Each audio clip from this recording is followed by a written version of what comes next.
యెహోషువ 12వ అధ్యాయము 6-7 వచనాల్లో చదువుదాం.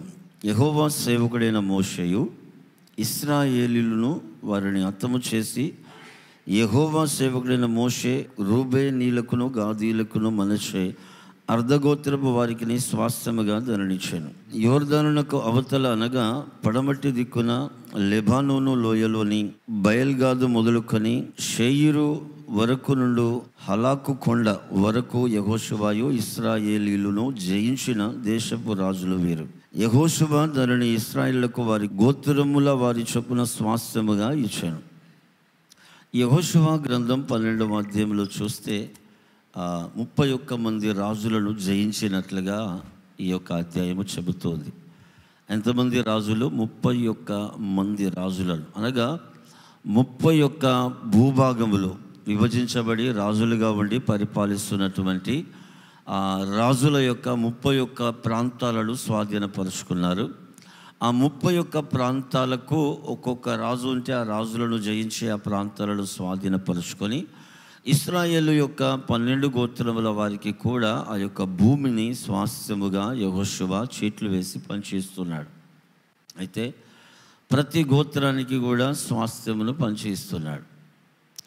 స్వాస్థ్యము అనగా ఏమిటి అనంటే, మనకు అర్థమయ్యే రీతిలో చెప్పాలంటే స్వంత సొత్తు, మన స్వంత సొత్తును స్వాస్థ్యము అంటారు. ఇది నాది, ఇది నాది, నా సొత్తు అంటాం కదా, దానిని మనము స్వాస్థ్యముగా పిలుస్తాం. ఇంకొకటి ఏమిటంటే వారసత్వం అనేది మనకు అనుగ్రహించబడుతూ ఉంటుంది కదా. కుమారులు కుమార్తెలు, బైబిల్ ఏమంటుందంటే కుమారులు యెహోవా అనుగ్రహించు స్వాస్థ్యము, గర్భఫలం ఆయన ఇచ్చు బహుమానం. అయితే వారసత్వము కూడా స్వాస్థ్యముగా పిలువబడుతుంది. ఈ వారసులు వారసత్వము కలిగి ఉంటారు కాబట్టి వీరిని స్వాస్థ్యముగా మనము ఎంచుతాం. బైబిలే చెబుతుంది కుమారులు యెహోవా అనుగ్రహించు స్వాస్థ్యం. ఇంకా భూమిని కూడా దేవుడు స్వాస్థ్యముగా వారికి ఇస్తున్నాడు. అబ్రహామును పిలిచి 17వ అధ్యాయంలో ఒక అద్భుతమైన మాట అంటున్నాడు. 17:8 వచనం చదువుదాం. నీకును నీ తర్వాత నీ సంతతికిని నువ్వు పరదేశిగా ఉన్న ఈ దేశమును అనగా కానాను దేశం అంతటిని నిత్య స్వాస్థ్యముగా ఇచ్చి వారికి దేవుడనై యుందునని అతనితో చెప్పాను. దేవుడు అబ్రహామును పిలిచి, అబ్రహామునకు సముద్రపు ఇసుక రేణువుల వలె నీ సంతానమును విస్తరింపజేస్తాను, వారసత్వం, ఆ వారసత్వాన్ని ఇస్తానని చెప్పి నీ సంతతికి దేశమును నేను నిత్య స్వాస్థ్యముగా ఇస్తాను. చూడండి, ఇప్పటికీ ఆ దేశమును వారు స్వాధీనపరుచుకొని కొన్ని వేల సంవత్సరాలు అవుతుంది. దాదాపు చరిత్ర ఏమంటుందంటే దాదాపు 3,500 సంవత్సరాలు అవుతా ఉంది ఆ యొక్క దేశాన్ని స్వాధీనపరుచుకొని. అయినను ఇప్పటి వరకు ఆ దేశాన్ని ఆక్యుపై చేసిన వాళ్ళు ఎవరు లేరు. అందుకే దేవుడు ఏమన్నాడంటే, నేను నీ సంతతికి ఈ కానాను దేశమును, నువ్వు పరవాసిగా ఉన్న ఈ దేశమును నిత్య స్వాస్థ్యముగా ఇచ్చి నేను వారికి దేవుడనై ఉందును. అలాగిన దేవుడు భూమిని వారికి స్వాస్థ్యముగా ఇచ్చాడు. భూమి అంటే సంపద. ఈ భూమిలో నుంచే సమస్త విధములైన సంపద ఉత్పత్తి అవుతుంది. భూమిలో నుంచి పుట్టని సంపద ఏది ఉండదండి. పెట్రోలే కావచ్చు, డీజిలే కావచ్చు, వజ్రాలే కావచ్చు, బంగారమే కావచ్చు, ఈ భూమిలో నుంచే సమస్త విధములైన సంపద అనుదినము కూడా మానవునికి కావలసిన నిత్యము కావలసిన అన్నపానములన్నీ కూడా ఈ భూమిలో నుంచే ఉత్పత్తి అవుతాయి. అందుకని ఈ భూమిని సంపద అంటారు. ఈ సంపద కూడా స్వాస్థ్యము అని అంటారు. భూమిని స్వాస్థ్యముగా ఇచ్చిన దేవుడు, నిత్య స్వాస్థ్యముగా ఇచ్చిన దేవుడు ఈ యెహోషువ ద్వారా ఆక్యుపై చేయబడిన దేశం అంతటిని స్వాస్థ్యముగా వారికి పంచి ఇస్తున్నాడు. అయితే ప్రతి గోత్రానికి కూడా పంచేయించాడు. అయితే ఒక్కొక్క భక్తులు ఒక్కొక్క అనుభవాన్ని వారు రాస్తూ ఉన్నారు. కొన్ని మాటలు నేను చెబుతాను, సాధ్యమైనంత మట్టుకు మీరు అర్థం చేసుకోండి. భూమి మీద మనం బ్రతికి ఉన్నప్పుడు మనకు స్వాస్థ్యం అనేది కావాలి. అయితే ఏ స్వాస్థ్యములు కావాలి, ఎట్టి స్వాస్థ్యములు మానవుడు కలిగి ఉండాలి.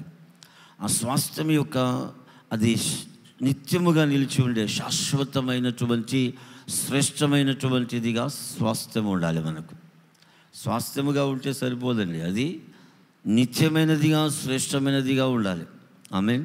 ఒక భక్తుడు అంటున్నాడు, యోబు గ్రంథం 15వ అధ్యాయంలో 19వ వచనంలోనట జ్ఞానులను గురించి మాట్లాడుతూ ఒక అద్భుతమైన కొటేషన్ ఇచ్చాడు. అక్కడ అన్యులతో సహవాసము చేయక తాను స్వాస్థ్యముగా పొందిన దేశములో నివసించిన జ్ఞానులు చెప్పిన బోధను మీకు తెలియజేసేదని. ఒక బోధ నేను మీకు ఇస్తాను అని మాట్లాడుతున్నాడు యోబు గ్రంథములో. ఆ బోధించే బోధ ఎలాంటిదట అంటే, అన్యులతో సహవాసము చేయనటువంటి జ్ఞానులు అన్యులతో సహవాసం చేయరట. ప్రైజ్ ది లార్డ్, హల్లెలూయా. మరి ఎవరితో సహవాసం చేస్తారట? తాము స్వాస్థ్యముగా పొందిన దేశములో నివసించిన జ్ఞానులు. తాము స్వాస్థ్యముగా పొందినటువంటి దేశములో నివసించినటువంటి జ్ఞానులు చెప్పే బోధను నేను మీకు తెలియజేస్తాను అంటున్నాడు. యెహోషువ అద్భుతంగా వారికి స్వాస్థ్యం పంచి ఇచ్చాడు ప్రతి గోత్రానికి. అందులో ఒక మనష్య అనే గోత్రానికి సంతానం లేదు, కుమారులు లేరు. మనష్య అనే సంతానమునకు వారసులు లేకుండా పోయింది. కుమార్తెలు మాత్రం ఉన్నారు కానీ కుమారులు లేరు మనష్య అనే గోత్రానికి. అది కూడా చూద్దాం ఒకసారి. యెహోషువ గ్రంథం 17వ అధ్యాయము 5-6 వచనాలు చూస్తే, వీరు పంచి ఇచ్చేటప్పుడు ఏమని పంచి ఇస్తున్నారంటే, ఈ మనుష్య గోత్రానికి కుమారులు లేరు కాబట్టి కుమార్తెలుగా ఉన్న వారికి స్వాస్థ్యం పంచి ఇస్తున్నారు. స్వాస్థ్యం పంచి ఇస్తున్నారు స్త్రీలకు. ఏమని పంచిస్తున్నారు? ఎందుకనంటే, ఈ మనుష్య గోత్రములో పుట్టిన స్త్రీలు, అయ్యా మా పితరుడైనటువంటి మనుష్య గోత్రం అంతరించిపోకూడదు, అయితే మా తండ్రి అయినటువంటి మా పితరుడైన ఆ మనుష్య అనబడుతున్నటువంటి నా పితరునికి కుమారులు అనబడుతున్న వారసులు స్వాస్థ్యముగా లేరు గనక ఈ భూభాగమును మీరు పంచి ఇచ్చినప్పుడు ఆయన కుమార్తెలమైన మాకు స్వాస్థ్యమునివ్వండి అని వీరు కోరుకుంటారు మోషేతో.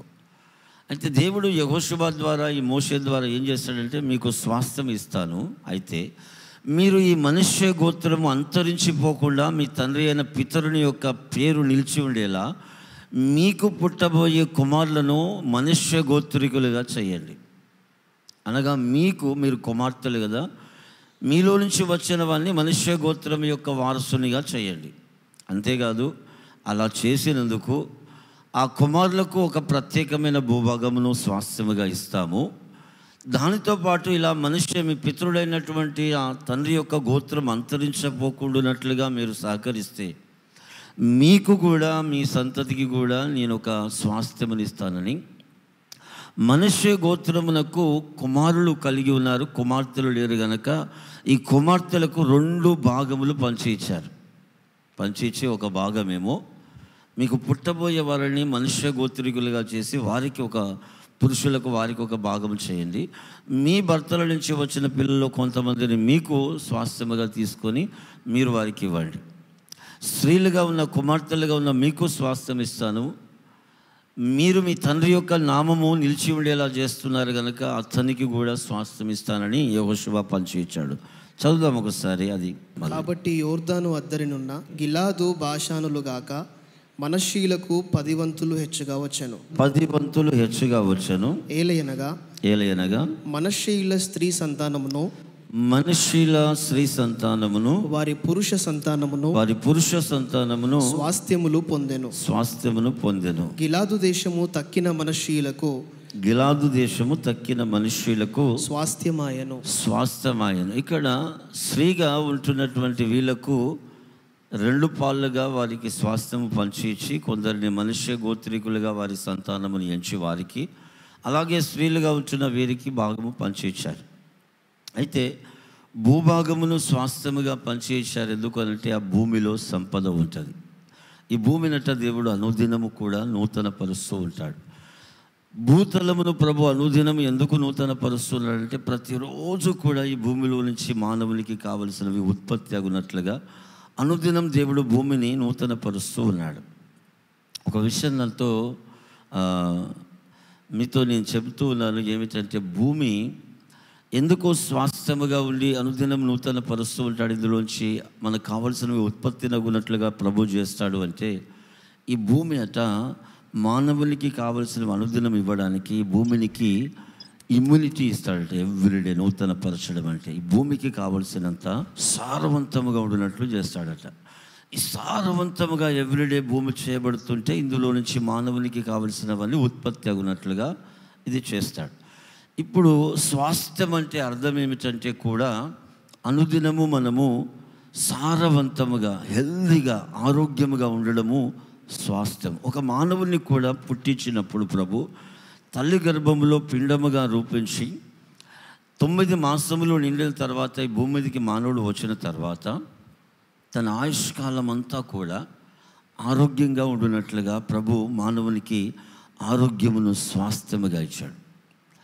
మానవుడు బ్రతికినంత కాలము కూడా ఆరోగ్యముగా కలిగి ఉండునట్లుగా ఈ స్వాస్థ్యం అనే ఆరోగ్యం అనేది మానవునిలో పనిచేస్తుంటుంది. ఎవ్రీ డే కూడా మానవునిలో ఇమ్యూనిటీ అనేది ఉత్పత్తి అవుతూనే ఉంటుంది.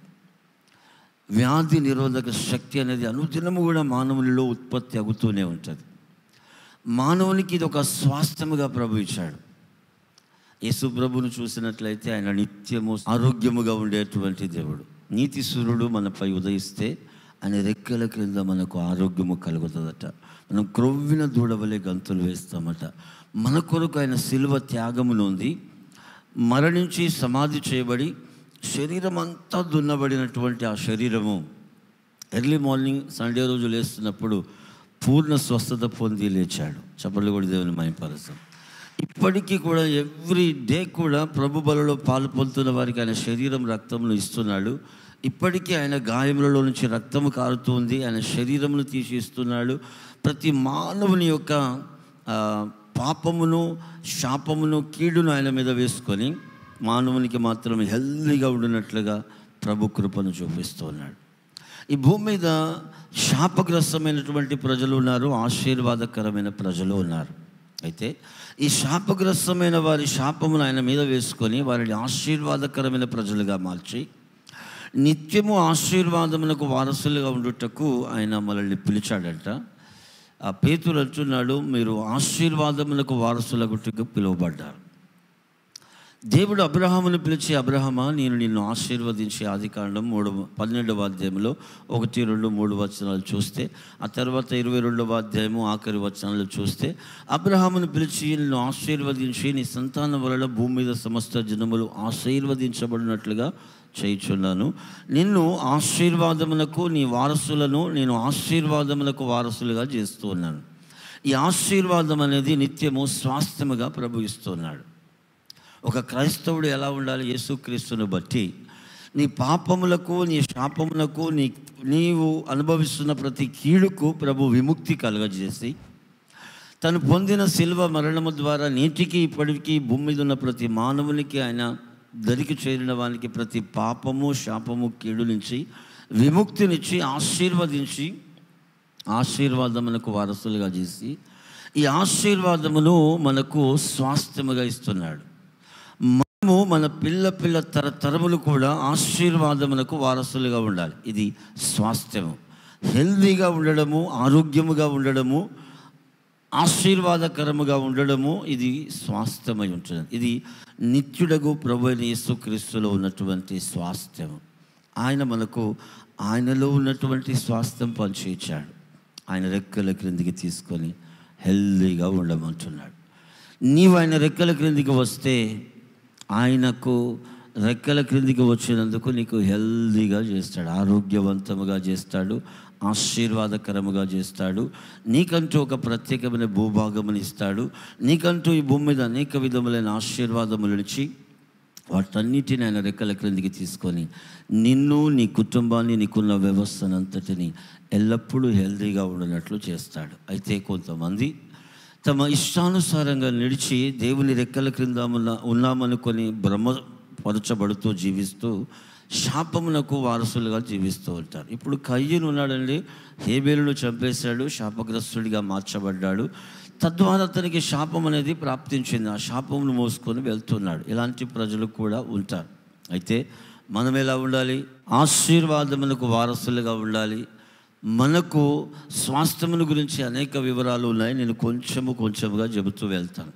లేవి గోత్రములో ఉన్నవారు దేవుడు ఏర్పరచుకొని ఆయన వారికి స్వాస్థ్యముగా ఉంటే, యిర్మీయా కూడా అలాంటి వాడే, లేవి గోత్రికుడే.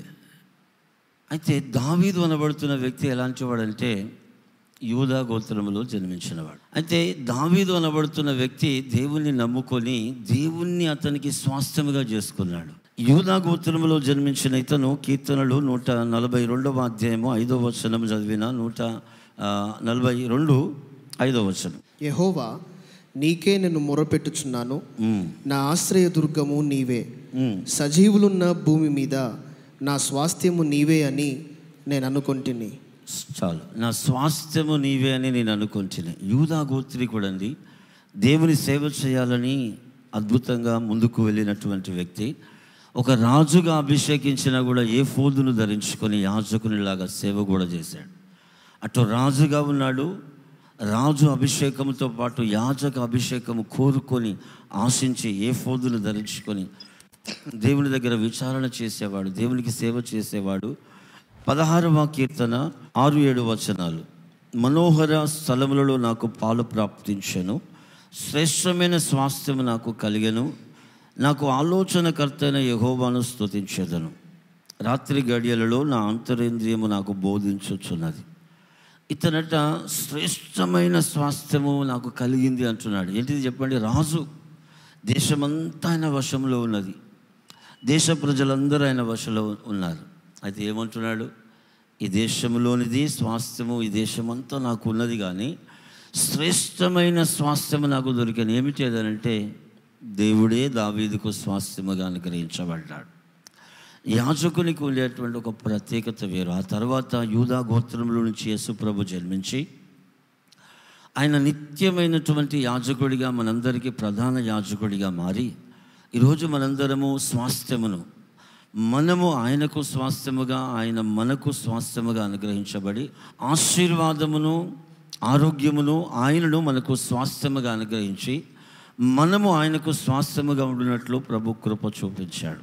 ధర్మశాస్త్రమును గురించి మాట్లాడుతున్నది. అది ఎవరికి ఇవ్వబడింది, ఏంటి స్వాస్థ్యము? ద్వితీయోపదేశకాండం 33-4 వచనము. ధర్మశాస్త్రమట యాకోబుకు స్వాస్థ్యముగా ఇవ్వబడింది. ఇది స్వాస్థ్యముగా ఇవ్వబడింది. ఈ ధర్మశాస్త్రములో ఏముంది అంటే, పక్కవారితో చేసి చెప్పండి, శాశ్వతమైన సంపద ఉంది, శాశ్వతమైన వారసత్వం ఉంది, శాశ్వతమైన రాజ్యం ఉన్నది, శాశ్వతమైన దేవుడు ఉన్నాడు. ఆమేన్. ఇలా చెప్తూ పోతే ఇందులో శాశ్వతమైనవి చాలా ఉన్నాయి. అయితే ఈ శాశ్వతమైనటువంటి శ్రేష్టమైన స్వాస్థ్యమును యాకోబు సంతతికి ఇచ్చాడట. మనందరము కూడా యాకోబు సంతానమైనటువంటి యూదా గోత్రములో నుంచి వచ్చిన యేసు ప్రభు యొక్క సంతానముగా మారాము గనక మనందరికీ దేవుడు మనకు స్వాస్థ్యముగాను, ఈయన ధర్మశాస్త్రము స్వాస్థ్యముగాను, దేవునిలోను ఆయన ధర్మశాస్త్రములోను ఉన్నటువంటి సమస్త శాశ్వతమైన సంపదను మనకు స్వాస్థ్యముగా ప్రభు ఇచ్చాడు.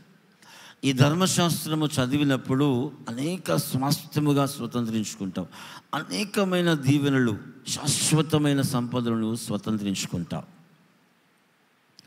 ఇంకొక మాట చదువుదాం. సామెతల గ్రంథం 19వ అధ్యాయం 14వ వచనం. ఇది చదువుదాం. గృహమును విత్తమును పితరులు ఇచ్చిన స్వాస్థ్యము. గృహమును విత్తనములను పితరులు ఇచ్చిన స్వాస్థ్యము. చాలామందిని అడగండి, ఇది మా పితరులు ఇచ్చినటువంటి నివాసము, దీనిని మేము అమ్మడానికి ఇష్టపడట్లేదు, ఇది మా పితరులకు జ్ఞాపకముగా ఇలాగే ఉండాలి అని అంటారు. అని గృహములు విత్తనములు పితరులు ఇచ్చిన స్వాస్థ్యం. ఎందుకు భూమిని ప్రభు మనకు స్వాస్థ్యముగా ఇస్తూ ఉన్నాడు? అందులో మనము నివాస స్థలములు కట్టుకోవాలి. పురాతన కాలంలో యేసు ప్రభు కాలమే తీసుకుందాం, ఇంకా అంతకుముందు దావీదు కాలమే తీసుకుందాం, ఈ ఇశ్రాయేలు ప్రజలకు కానాను దేశం పంచిన కాలమే తీసుకుందాం. ఆ రోజుల్లో ఎవరే కానీ గృహాలు ఎక్కడ కట్టుకునేవారంటే పంట పండని నిస్సారమైనటువంటి బంజరు భూములు, అలాంటి భూమి మీద గృహాలు కట్టుకునేవారు. ఎందుకంటే పొలము మానవునికి కావలసిన జీవనాధారమని, అందులో నుంచి మానవునికి కావలసిన ఆహారము ఉత్పత్తి అవుతుందని చెప్పి దాన్ని స్వాస్థ్యముగా పొందుకొని ఎవ్వరు దాన్ని వదిలిపెట్టకపోయేది. అక్కడ ఇల్లు కూడా కట్టుకోకపోయేది. ఈ రోజుల్లో పొలాల్లో ఇల్లు కడుతున్నారు, సమాధులు కూడా కడుతున్నారు. కాలం మారిపోయింది. Praise the Lord. దేనికి యూజ్ చేయాలో కూడా తెలియని స్థితికి వచ్చేసింది ఈనాటి సమాజం.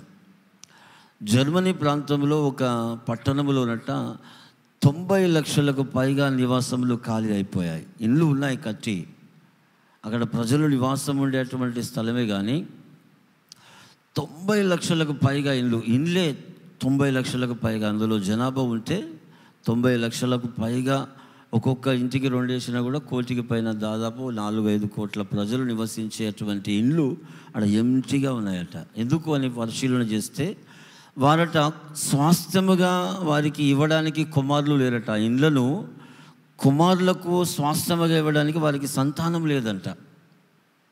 అందుకని వారు వృద్ధాప్యంలోనికి వచ్చి అదే ఇంటిలో ఉండి చనిపోయారంట.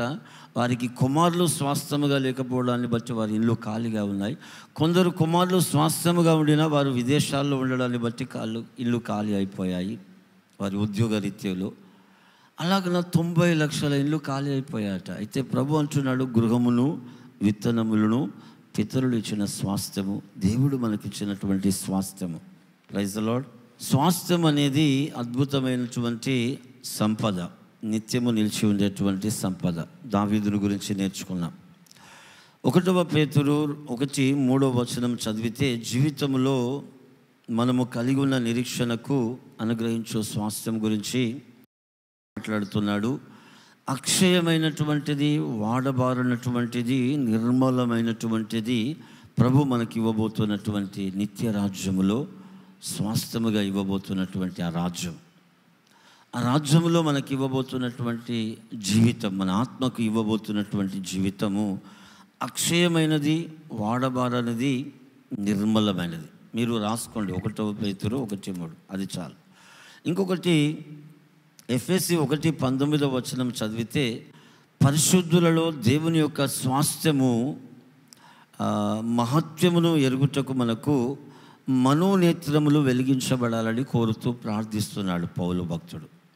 ఈ పౌలు భక్తుడు మన మనోనేత్రములు వెలిగించబడాలని ప్రార్థిస్తున్నాడు. ఎందుకంటే పరిశుద్ధులుగా ఉంటున్న మన కొరకు దేవుని యొక్క స్వాస్థ్యము మహత్యము కలిగినదట, చాలా మహత్యముతో కూడినది. ఆ స్వాస్థ్యము శ్రేష్టమైనది, నిత్య రాజ్యంలో మనం పొందుకోబోయేది. ఈ భూమి మీద మానవుని చేసి మానవునికి భూమిని ఇచ్చాడు, నరులను ఇచ్చాడు, శాశ్వతమైన సంపదను, ఆరోగ్యమును ఇచ్చాడు, కుమారులను ఇస్తున్నాడు, కుమార్తెలను ఇస్తున్నాడు. ఈ భూమి మీద మనకంటూ సంపదను, ఆరోగ్యమును, ఐశ్వర్యమును, ఆశీర్వాదమును వారసులుగా మనకు చేసి స్వాస్థ్యముగా ఇచ్చి ఈ జీవితకాలం యొక్క అంతము తర్వాత విశ్వాసము ద్వారా మనోహరమైన స్థలములలో, నిత్యమైనటువంటి స్థలములో, వాడబారని అక్షయమైనటువంటి ఆ నిత్యమైనటువంటి స్వాస్థ్యముగా దేశాన్ని ఇస్తూ ఆ దేశముని భూమి మీద ఉండగానే చూడడానికి మన మనోనేత్రములు వెలిగించబడాలని కోరుతున్నాడు. Praise the Lord. అయితే పరిశుద్ధులలో ఉన్నటువంటి స్వాస్థ్యము ఎలాంటిదంటే అది నిత్యమైనది, శాశ్వతమైనది, అది పరలోకమందు ఉంటున్నది. ఇంకొక మాట 1 పేతురు 1:5 విశ్వాసము ద్వారా దేవుని శక్తి చేత కాపాడబడుటకు మనకు పరలోకము స్వాస్థ్యముగా భద్రపరచబడి ఉన్నదంట. విశ్వాసము ద్వారా ఆయన శక్తి చేత మనము కాపాడబడుచున్నాము ఈ భూమి మీద. ఈ ఆయుష్కాలం పూర్తి అయిన తర్వాత మనకు పరలోకంలో స్వాస్థ్యము భద్రము చేయబడి ఉన్నదట. ఆ స్వాస్థ్యమును మనం పొందాలని భూమి మీద మనం కాపాడబడుచున్నాం, పరిశుద్ధపరచబడుతున్నాం. ఆయన శక్తి చేత, ఆయన బలము చేత రాత్రి పగళ్ళు మనల్ని ఆదరిస్తున్నాడు. ఆయన దూతల యొక్క ప్రొటెక్షన్ ఇస్తున్నాడు. అయితే మనం ఈ లోకమును విడిచి పరలోకానికి వెళ్ళినప్పుడు మనకు అక్కడ ఒక స్వాస్థ్యం ఉన్నదంట, మన కొరకు భద్రపరచబడిన స్వాస్థ్యం. ఎప్పుడు నీవు అక్కడ ఉంటావు. యోహాను 14 చదివితే నేను మీ కొరకు పరలోకమునకు వెళ్ళి ఇంటిని సిద్ధపరుస్తున్నాను. నా తండ్రి ఇంటిలో అనేక నివాసములు కలవు, లేని ఎడల వచ్చి నేను మీతో చెప్తాను. నా తండ్రి ఇంట్లో ఉన్న అనేక నివాస స్థలములలో మీ అందరికీ ఒక్కొక్కరికి ఒక్కొక్క నివాస స్థలమును స్వాస్థ్యముగా భద్రపరుస్తూ ఉన్నాను, సిద్ధపరుస్తూ ఉన్నాను. Praise the Lord. ఈ భూమి మీద మనకు స్వాస్థ్యం ఉన్నది. మనము వెళ్ళినా మన పిల్ల తరతరాలకు స్వాస్థ్యముగా విడిచి వెళ్ళే కృపను ఇస్తున్నాడు. మనము ఈ సంపదను, వారసత్వమును తీసుకొని మన వారసత్వమునకు మన సంపదను, మన ఆశీర్వాదమును ఇస్తూ ఈ లోకమును విడిచిన తర్వాత కూడా పరలోకములో మనకు స్వాస్థ్యముగా ఉన్నటువంటి ఆ రాజ్యములోని పట్టణమును, ఆ పట్టణములోని మన కొరకు సిద్ధపరిచిన నివాసములను, గృహములను స్వతంత్రించుకున్నటకు మనల్ని ప్రభు సిద్ధపరుస్తున్నాడు. అవన్నీ భద్రము చేయబడి ఉన్నాయంట. ఆమేన్. తేజోవాసులైనటువంటి పరిశుద్ధుల స్వాస్థ్యములలో పాలు పొందుటకు దేవుడు మనలను పాత్రులనుగా చేశాడంట. కొలస్సీ 1:12 ఎలాంటి పాత్రులుగా చేశాడట మనల్ని అంటే తేజోవాసులైనటువంటి. చాలా అద్భుతమైన తేజస్సు ఉంటుంది. సూర్యుడు అక్కర లేదు, చంద్రుడు అక్కడ లేదు, నక్షత్రాలు అక్కర లేదు, ఇక్కడ ఉన్నటువంటి ఎలక్ట్రికల్ పవర్ సప్లై మనకు అక్కడ అవసరం లేదు. తేజోవాసులు నివాసం ఉండేటువంటి ఆ స్థలంలో మనకు స్వాస్థ్యము పొందుటకు పాత్రులనుగా చేశాడు. మనము అందుకు యోగ్యులముగా జీవించాలి. ఇంకా కొలస్సీ 3:23 ప్రభు ఇది చదువుదాం ఒకసారి. ప్రభువు వలన స్వాస్థ్యమును ప్రతిఫలముగా పొందుతుమని ఎరుగుదురు గనక మీరేమి చేసినను అది మనుషుల నిమిత్తము కాక ప్రభువు నిమిత్తమని మనస్ఫూర్తిగా చేయుడి. మీరు ప్రభు అయిన క్రీస్తునకు దాసులై ఉన్నారు. ఏం చేసినా కూడా మనం ఎలా చేయాలంట? మనస్ఫూర్తిగా ప్రభువునకు చేసినట్టుగా చేయాలంట. మనం ఏదైనా చేసినప్పుడు, మనం ఎవరికైనా ఏదైనా చేసినప్పుడు ప్రభువునకు చేసినట్టుగా మనస్ఫూర్తిగా చేయాలంట. అసలు ప్రభువునకు చేసే మనసే లేని వారు ఉంటారు. ఇంకా ప్రజలకు ప్రభువునకు చేసినట్టుగా చేసే మనసు ఎక్కడి నుంచి వస్తుందండి? అవునా కదా?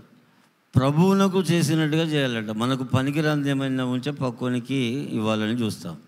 అయితే నాకు పని చేయట్లేదు, నాకు అవసరం లేదు, ఎవరికొరికి ఇచ్చేద్దాం. అవునా కదా? ఇది మానవ స్వభావం. అయితే దేవుడు నీ ఎదుట కనబడితే అలా ఇస్తావా? ఏం చేస్తావు? అద్భుతంగా ఒక మంచి విలువైనటువంటి వస్త్రాలను ఇచ్చి, అద్భుతంగా ఒక శాల్వా కప్పి బొకే ఇచ్చి సన్మానం చేస్తావు. అవునా కదా? ఇంకా మీ ఇంటిలో ఇంకెవరైనా కనబడితే ఆడిబిడ్డలో, అన్నలో, వదినలో ఎవరైనా కనబడితే ఏం చేస్తావు? తప్పదు కదా, పెట్టాలి, ఇవ్వాలి కదా, ఇవ్వాలి. అవునా కదా? ప్రభు ఇక్కడ అంటున్నాడు, నీవు మరొకసారి నేను చదువుతాను వినండి. 23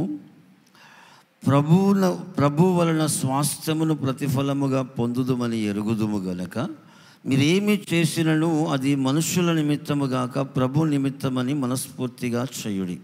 మీరు ప్రభు అయిన క్రీస్తునకు దాసులై ఉన్నారు.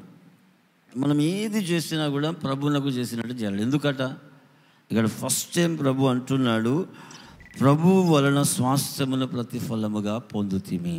మనము ప్రభు వలన స్వాస్థ్యమును ప్రతిఫలముగా పొందుకున్నామంట. మనకు ప్రభు ఇచ్చే స్వాస్థ్యము శాశ్వతమైనది, శ్రేష్టమైనది, నిత్యము నిలిచి ఉండేది. తండ్రి తన సంకల్పమును బట్టి క్రీస్తు యేసునందు మనల్ని స్వాస్థ్యముగానట ఎంచుకున్నాడంట. ఎఫెసీ 1:12 ఉంటుంది. తండ్రి అయిన దేవుడు మనల్ని తన సంకల్పము చొప్పున క్రీస్తు యేసునందు మనల్ని స్వాస్థ్యముగా ఏర్పరచుకున్నాడు. మనము ఆయనకు స్వాస్థ్యముగా, ఆయనకు కుమారులు కుమార్తెలుగా ఏర్పరచబడ్డాం. ఇంకా ఎఫెసీ 1:12 తండ్రి తన సంకల్పం వలన ఏర్పరచబడిన స్వాస్థ్యముగా ఏర్పరచుకున్న మనం ఎలా ఉండాలంటే, యేసుక్రీస్తు మనకు స్వాస్థ్యముగాను, మనము యేసుక్రీస్తుకు స్వాస్థ్యముగాను అనుగ్రహించబడ్డాం. ఈ క్రొత్త నిబంధనలో మనమందరము యాజకులమే. ఆమేన్. అందరము యాజక సమూహమే. మనందరము కూడా ఆయన సొత్తు, ఆయన ప్రజలము, ఆయన జనము. అయితే మనము ఆయనకు స్వాస్థ్యముగా, ఆయన మనకు స్వాస్థ్యముగా బ్రతకాలి. హల్లెలూయా.